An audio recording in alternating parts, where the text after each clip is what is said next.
So today I want to talk about how Marvel Rivals is a great game to play, but for a spectator's POV, it's not the best video, or it's not the best stuff to make videos on, I guess you can say, unless you really understand the game.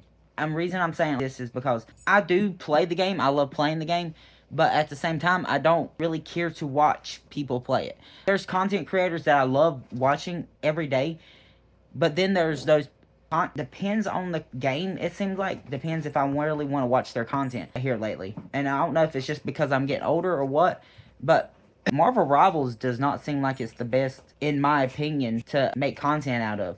Unless you're like really good at the game, I can't, I personally can't make content out of it, because I genuinely just don't understand what I'm doing unless I'm making a cut commentary or commentary video over it or something.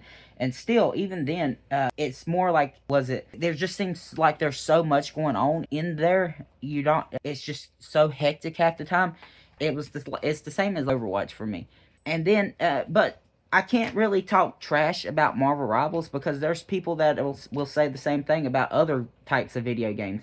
Well, how do you find ways to make videos about Dead by Daylight and stuff like that? Because it's the same kind of concept. You have to pretty much be good at that game to do, and there's so much going on and all this and that. That's why I'm kind of weird about it, or even wanting to make this video, is because, yes, I do understand that other people like different types of videos or types of games.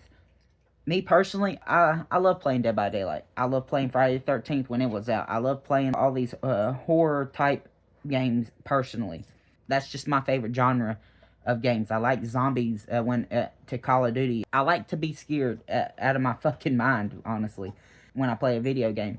But when it comes down to it as well, I don't know a game more boring, to me at least, than watching somebody play Marvel Rivals. Now, I will sit here and say, playing this game is fun. And it's not hard to learn. It's not hard to pick up. It's not hard to do.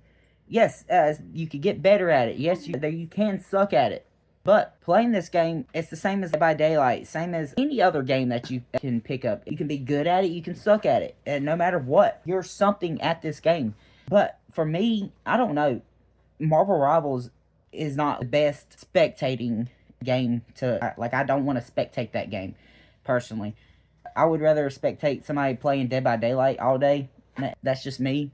But at the same time, some people don't even want to do that because they're like, why would I want to spectate Dead by Daylight? I don't like that game. I do understand, because honestly, before I started playing it, I would have said the same thing. But I could do that if I probably will do it eventually, having just some Marvel Rivals cut commentary. But that's one of the only kind of videos that I can sit here and think about doing for Marvel Rivals. And because there's just so much action going on, it's hard to really figure out what's going on half the time in the game, especially if you're new to the game, or at least hero shooter genre. If you're not, because I turned on Dead by Daylight and I was able to explain it within 5 minutes to my old lady. Hey, this is exactly what you do. You have to try to avoid the killer. You have perks that make you be able to do certain things, and you have to fix these generators to escape. Long story short. Now, it does go in more depth than that. But then my old lady didn't then I was trying to watch Marvel Rivals and I was trying to explain it to her, and it's very simple to explain in a way, because you got team versus team type thing, but she didn't understand why you're able to go against yourself. Why, if you're Jeff Shark, for example, she didn't understand why two people can be Jeff, why two people can be Hulk, and all this and that. Not on the same team, but like you can be going up against yourself, pretty much. Which I do understand. That is a little confusing in a way. I do feel like, hey, if it is, there should be a roster, and then whoever can get to the roster first, and that person, this and that, on either team, it don't matter. And I know I'm going off the script a bit, but no, not even the script. I'm going off the walls for a bit.